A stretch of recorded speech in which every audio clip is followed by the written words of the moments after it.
Уникальный архив воспоминаний, объединенный одной важной и тяжелой темой для нашего народа. Нас не пошлют туда, где нет Аллаха. Презентация нового издания состоялась накануне в Музее истории ГУЛАГа в Москве. Бедных ингушских женщин, задержанных на дороге так же, как и нас, без всякого разговора отправляли на погрузку в эшелон, без вещей, прямо в чем были. На дороге мы начали встречать уже студебеккеры, груженные переселяемыми людьми, которые направлялись к железной дороге, к стоящим в ожидании загрузки эшелону.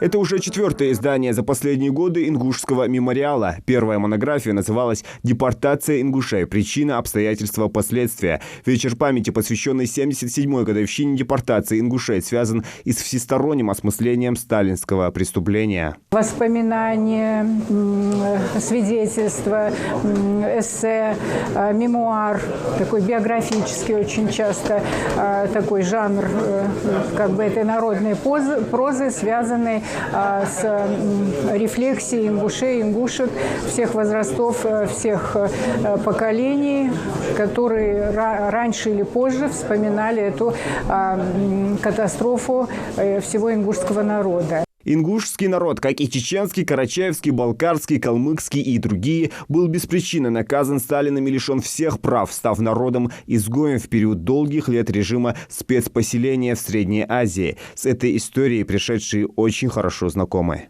И я вот сразу вспоминаю свою бабушку, Нани, как она рассказывала о выселении, что пришли солдаты, и когда она попыталась еще помимо вещей взять книжки, они ее избили. За то, что она именно книжки взяла, а не одежду, не еду. И я когда маленький был, я ей говорил: о, Нани, вот если бы я там был бы в это время, я бы этим солдатам бы показал бы, ух бы они бы меня. И ей было приятно. Вот такой бальзам на душу. Ей было приятно это слышать. Тема была под запретом долгие десятилетия. Сейчас мы пытаемся это по крупицам восстановить. К сожалению, многие из тех, кто могли бы это рассказать и помочь нам это восстановить, ушли уже. И этот страх до сих пор сидит в людях. Для того, чтобы переосмыслить, нужно, во-первых, и страх победить в себе, а это еще остается в нашей крови. Мероприятие посетили представители Московской ингушской общины, представители постпредства Карачаево-Черкесской республики, посольства Казахстана и не только. Мы считаем, что тема репрессий и тема депортаций сегодня особенно актуальна, потому что сменяются поколения, и память, которая передается из поколения в поколение, сегодня особо остро нуждается в поддержке в виде событий, в виде материалов, выкладываемых в сеть. И эти материалы тоже должны быть четко сформулированы. Принципы демонстрации темы, научность демонстрации этой темы.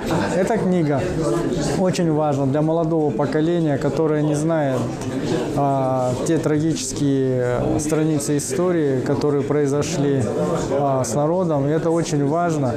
И хотел бы выразить благодарность авторам этого монументального, так скажем, труда. Мероприятие памяти жертв депортации проходит в Музее истории ГУЛАГа уже 13 лет. Это стало традицией. И людей, желающих узнать как можно больше о трагедии нации, с каждым годом все больше. Зелимхан Калоев, Новости 24.